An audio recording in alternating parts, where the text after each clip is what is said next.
I'm pretty sure you've had a problem that caught you off guard, and all of a sudden your vision narrows so much that you could barely see what was in front of you. I sure have. My mom didn't teach me how to resolve problems. It's something that I learned instinctively, and it was really weird to discover that there are more than 5 ways to resolve a problem. I took a masterclass titled Mathematical Thinking, and I didn't have much expectations, but I was really happy about the results. Got it? Add, extract, result. No? Okay.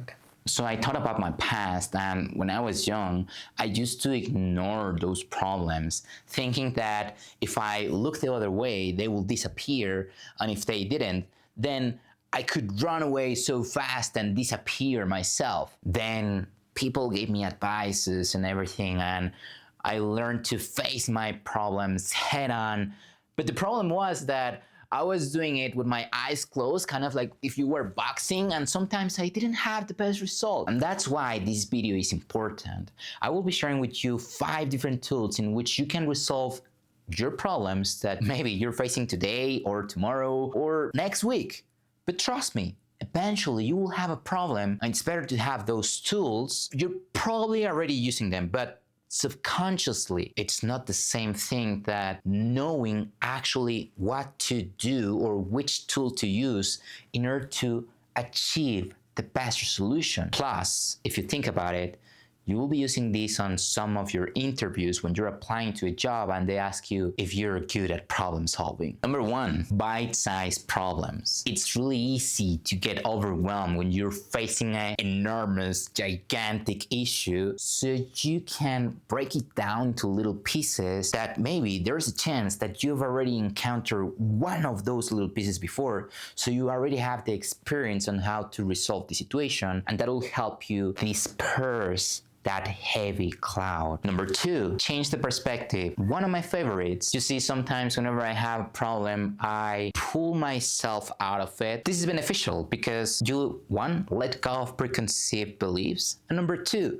you have a different approach on your problem. Number 3, mathematical thinking. I really like this one. You can then break it apart and be able to see if there's a pattern that will lead you to a good outcome or a negative result. Number 4, transform your problem into something physical, such as, let me send a text to my friend at work, I have this problem, and then, oh, you know what? Nah, I got it.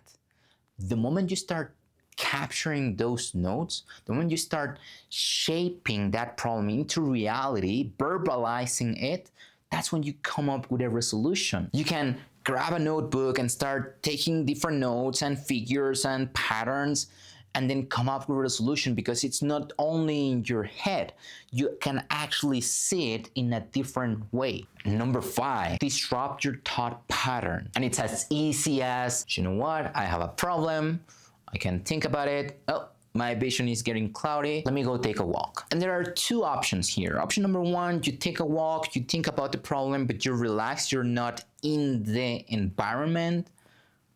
Have some time to breathe, to relax, burn some calories, why not? And then come back with a resolution. Or the other way, you go out for a walk, you come back, and then you look at the problem, but you've noticed some things that you didn't see before, just because there was some short period of time between the problem, me thinking about the problem, and then facing the problem again. And I truly hope these tools can help you with whatever trouble or problem you're facing or going to face eventually. Keep in mind that this is pretty much like going up a cliff, or what's the name of that sport where you climb? I don't know. It's not always possible to go in a straight line and resolve your problems. Sometimes you need to zigzag, or sometimes you need to go around it to reach the resolution. Be patient with yourself. Getting stuck is normal. That's what makes us grow, facing those challenging situations. And at times, even though it's quite frustrating, we also need to understand that it's nearly impossible to have the best possible resolution at all times, and sometimes maybe an approximate solution will be just enough. It's okay to fail.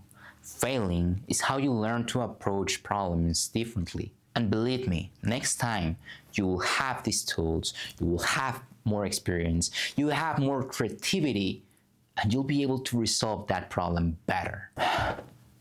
How much I wish for life to be easier. But we really don't have control over what type of problems will come our way, right?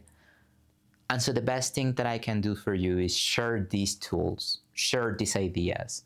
And if you like them, hit the subscribe button. If you have a question, send me a text or drop it down in the comment. I will continue to upload helpful videos week after week. And remember, the choice is yours.